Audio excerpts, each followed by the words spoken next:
Halo, dalam kesempatan mata kuliah perkembangan teknologi komunikasi, khususnya di ujian akhir semester ini, perkenalkan, nama saya Yohanes Yakobus Advent, saya adalah mahasiswa PJJ Ilmu Komunikasi Universitas Pelita Harapan.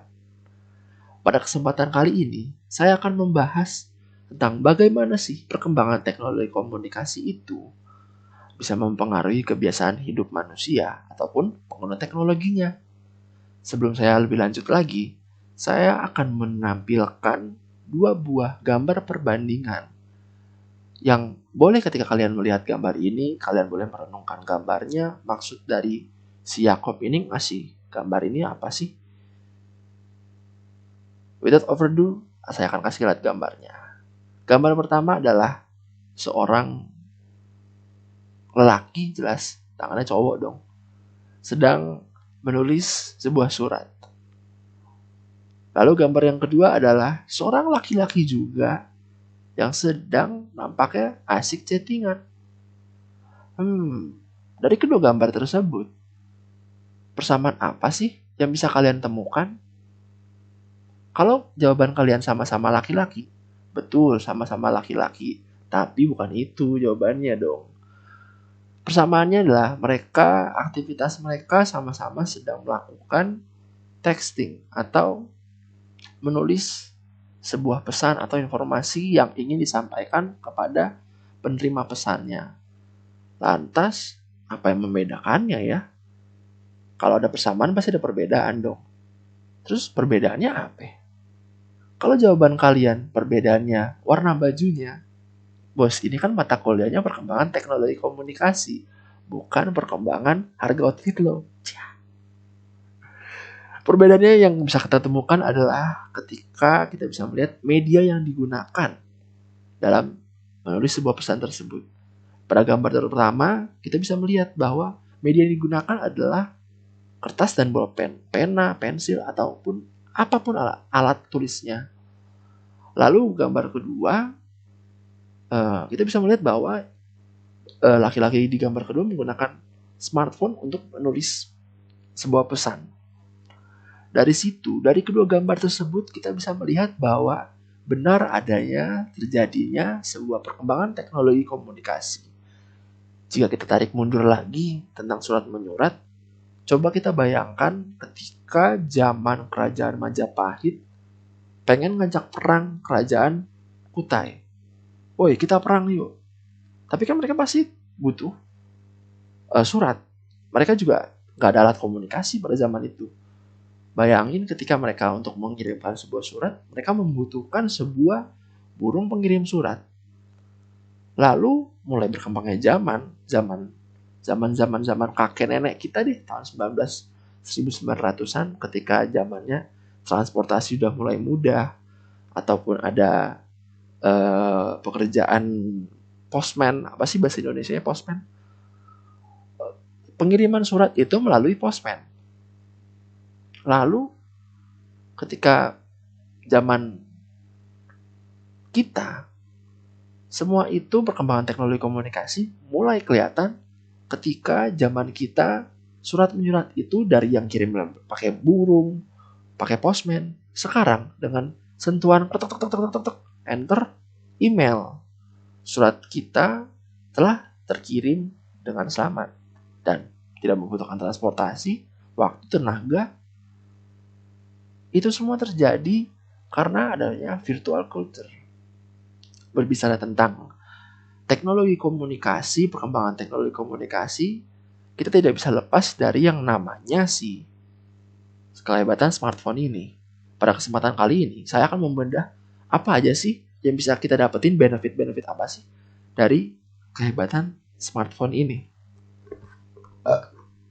I'm sorry. Yang pertama adalah e-commerce. Pada zaman dulu mungkin ketika nenek saya masih hidup, ketika dia membuka warung makanannya, ketika membutuhkan bahan-bahan pokok untuk jualan makanannya, beliau selalu rajin datang pagi-pagi, mungkin subuh-subuh untuk pergi ke pasar mendapatkan ayam yang fresh, ayam yang baru. Begitupun orang tua saya juga ketika mungkin masih saya bayi, ketika ingin membelikan susu saya, itu dia pergi ke pasar swalayan atau let's say kayak Superindo, itu kayak supermarket atau hypermarket.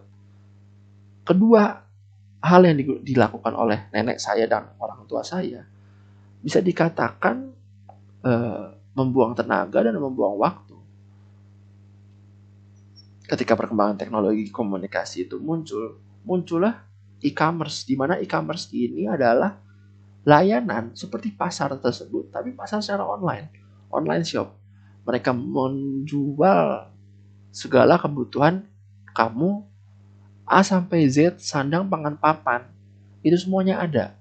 Dari peralatan make up papa kamu, otomotif mama kamu, kebalik dong. Peralatan make up mama kamu, otomotif papa kamu, kegiatan sehari-hari kamu, itu ada. Hanya dengan sentuhan jari saja, enter, semua bisa ketemu di e-commerce. E-commerce di Indonesia itu ada banyak banget. Ada Lazada, Tokopedia, Levenia, Blibli, Bukalapak. Bisa dibaca ya.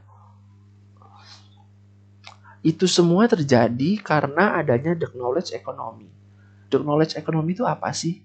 Itu tuh teorinya yang mengatakan bahwa munculnya ide baru dalam dunia perekonomian. Jadi itu bukan cuma medianya doang nih guys yang baru, tetapi ekonominya juga. Itu juga beranjak baru. Karena ekonomi ini juga pengen melihat kalau dengan elektronik ini kita bisa memperluas pasar kita dong. Kita bisa memperluas market kita dong. Market value kita jadi lebih besar. Jadi kita bisa meraup keuntungan yang lebih besar mungkin.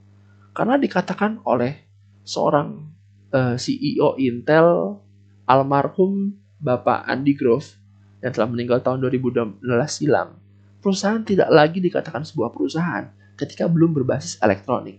Nah, kalau perusahaan kamu belum berbasis elektronik, mungkin itu bukan perusahaan. Kalau kata Andy Grove, mungkin ketika beliau masih hidup, perusahaan kamu akan dikatakan, dasar ormas, ya, dibubarin ntar dong. Lalu yang kedua adalah transportasi online. Mungkin pada zaman dahulu ketika kita pengen pergi sekolah, orang tua kita perlu naik ojek pangkalan atau segala macam, kendaraan umum, angkot, mikrolet, bajai, apalagi ya, bemo, segala macam, yang pasti tidak praktis, harga juga mahal. Dalam terjadinya perkembangan teknologi komunikasi ini, hadirlah transportasi online. Gojek, Grab, kalau di luar negeri ada Uber atau apa ya, Uber yang saya tahu sih di New York atau di segala macam sana. Itu kan lebih keren Uber. Ini juga salah satu tanda terjadinya perkembangan teknologi komunikasi. Gojek, Grab juga memperluaskan merger mereka. Mereka memperluaskan sayap mereka dengan mengadakan GrabFood, GoFood, lalu GoSend, Grab Express.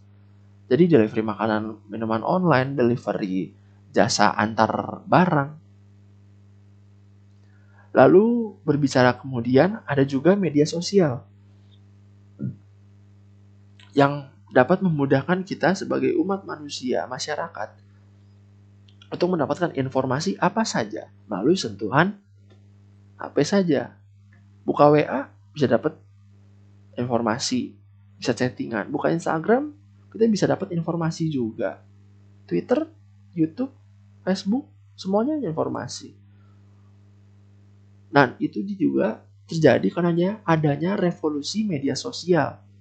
Seperti yang saya katakan di atas sebelumnya, Gojek ataupun Grab yang tadi ojek online, penyedia ojek online, tetapi bisa memperluas sayapnya mereka menjadi antar makanan, antar barang. Sosial media juga yang mungkin tadinya Facebook itu cuma buat kayak update status, sekarang bisa dipakai untuk berjualan. Instagram yang update foto doang sekarang bisa jadi tempat jualan juga. Lalu lantas, apa sih pengaruh dari perkembangan teknologi komunikasi terhadap penggunanya? Setelah kita ngomongin yang bagus-bagusnya nih tentang teknologi komunikasi. Yang pertama, kadang teknologi komunikasi memang mendekatkan yang jauh, tapi juga sebaliknya. Maksudnya gimana sih?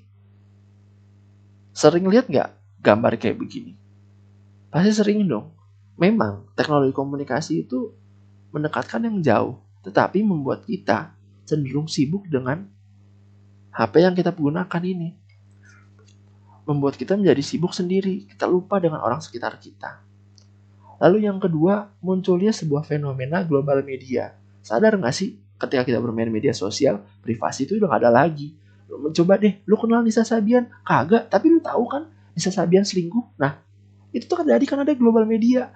Itu membuat manusia menjadi setiap harinya kepo. Ada informasi terbaru apa sih? Ada skandal apa sih? Ada apa sih? Apa sih? Apa sih? Apa sih?